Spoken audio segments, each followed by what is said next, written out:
Formal ভাষায় hello বলতে হবে, আর ইনফর্মাল ভাষায় হাই বলতে হবে। বন্ধুদের সাথে হাই বলতে হবে, আর ফর্মালি বলতে হলে হ্যালো বলতে হবে। এবং হ্যালোর ইতিহাস যদি অনেকে অনেকভাবে ব্যাখ্যা করে, এটাকে অনেকভাবে হ্যালোর ইতিহাস, যিনি প্রথম টেলিফোন আবিষ্কার করেছেন আলেকজান্ডার দ্য গ্রাহাম বেল, তার একজন গার্লফ্রেন্ড ছিলেন ম্যাগ্রাসেট হ্যালো। তিনি প্রথম যখন আবিষ্কার করলেন তখন প্রথম ডেকে তার গার্লফ্রেন্ডকে ডেকেছেন হ্যালো বলে। তখন থেকে মোবাইল ধরলে আমরা বলি হ্যালো। সালামের মতো ইউনিকনেস, এত সুন্দর সম্ভাষণ যে তুমি যখনই সকালে দেখা হলেও সালাম দিবা, দুপুরে দেখা হলেও সালাম দিবা, বিকেলে দেখা হলে সালাম দিবা। আর ওয়েস্টার্নরা বলে সকালে দেখা হলে গুড মর্নিং বলতে হবে, দুপুরে দেখা হলে গুড নুন বলতে হবে, বিকেলে দেখা হলে গুড আফটারনুন বলতে হবে, সন্ধ্যায় দেখা হলে গুড ইভিনিং বলতে হবে, রাতে দেখা হলে গুড নাইট বলতে হবে। তার মানে সালাম সবসময় একই রকমই থাকে। এবং তুমি যদি আমাদের হিন্দু ধর্মের দিকে তাকাও, হিন্দু ধর্মে কেউ বলে নমস্কার, কেউ বলে আদব, কেউ বলে জয় শ্রীরাম, কেউ বলে রাধে রাধে, কেউ বলে হরে কৃষ্ণ। মানে এক একজন যে এক একজনের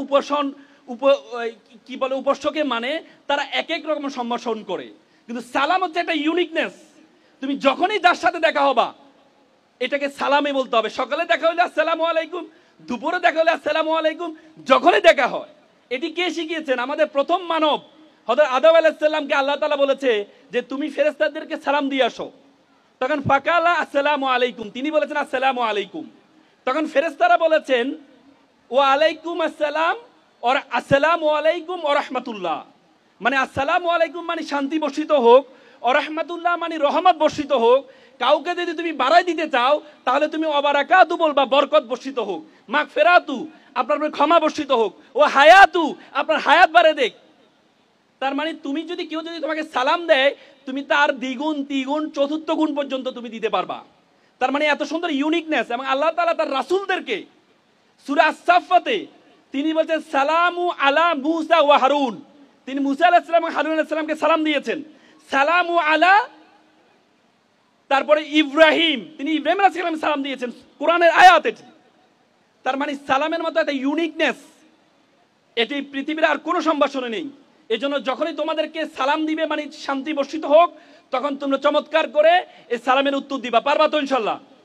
এবং একবার আমি একটা চমৎকার হাদিস পড়লাম ওই দিন।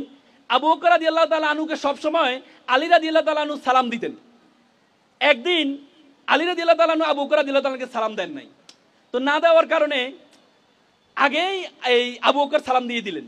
আবু বকর রাদিয়াল্লাহু তাআলা আনহু পরবর্তীতে গিয়ে রাসূলকে নালিশ করলেন যে আলী মনে হয় আমার প্রতি একটু রাগ, সে সবসময় আমাকে দেখলে সালাম দেয়, আজকে আমি তাকে সালাম দিয়ে দিলাম, সে আমাকে সালাম দিল না।